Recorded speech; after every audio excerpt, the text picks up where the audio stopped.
all your mind and all your being, and love your neighbor as you love yourself. And one thing that we understand is that we do not mistreat ourselves. If we do, it's not because we are sane. Maybe we might be insane.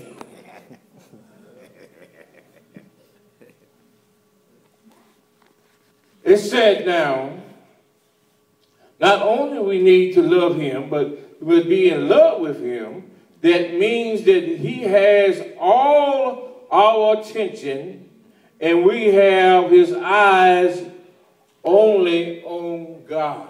Man. See, we have to have our eyes solely on God. If you would look at Matthew's 25 and verse 14 through 30, we understand the story about the talents. That's right. So I'm not going to read all of it and everything, and you can read it whenever you get to the house if you like. But I want to explain something. This talent doesn't always refer to the exchange of money.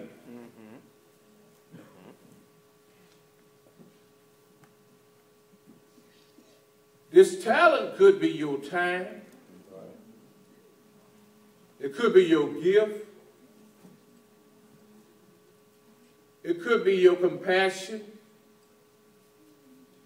It could be your love. It can be the joy that you have. All right. But it said that the master of the house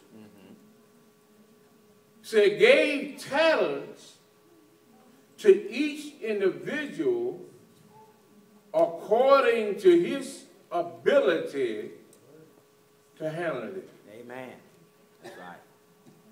Sometimes we tend to feel like since one person is operating in more gifts than me,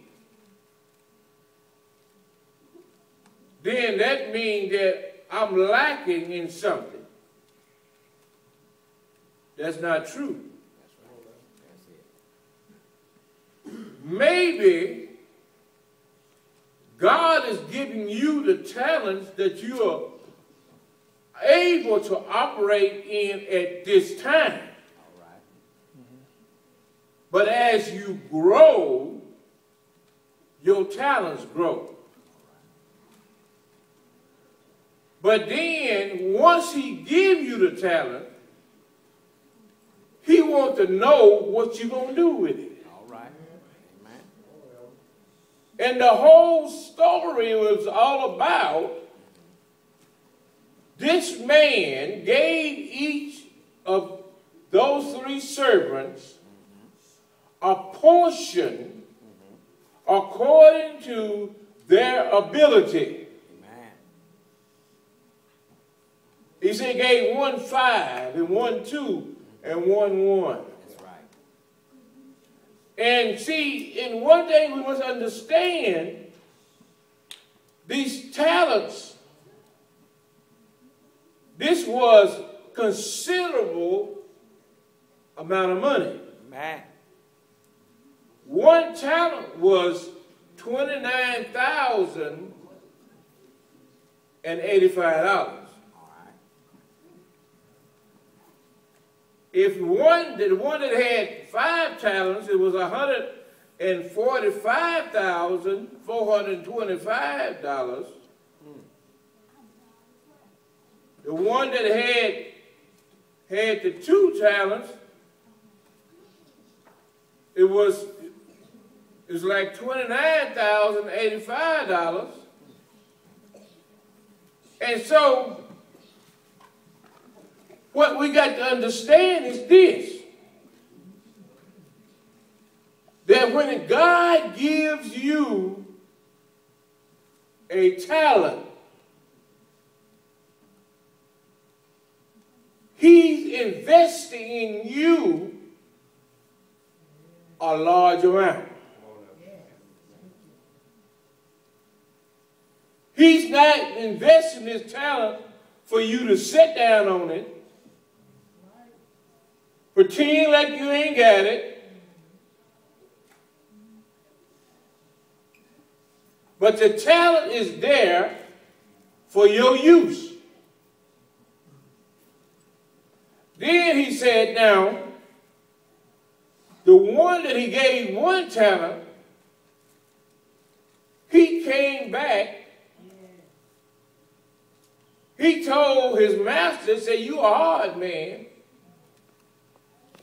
He said, you plant, you reap where you don't plant, and all these other things. He telling him, but the man gave him the money. But you got to understand that the third servant, having received the one talent, reasoned that his master might not be coming back at all. If he did return someday, he said he would return him simply what he gave him. But you must understand also, he did not deposit it in the bank. The reason why he didn't deposit it in the bank, because he didn't want no record that the money was even exchanged hands. If the master came back, he was planning on keeping it for himself. So if there was no record, there was actually no exchange. So what the third servant planned on doing was, he was going to hold the money. If the master came back, I give you what you gave me. But if you don't come back, I'm going to keep it. And that's what a lot of us do. God gives us a talent. And we say, God, what I'm going to do is I'm going to hold it just in case if you come back, I'm going to give you what you gave.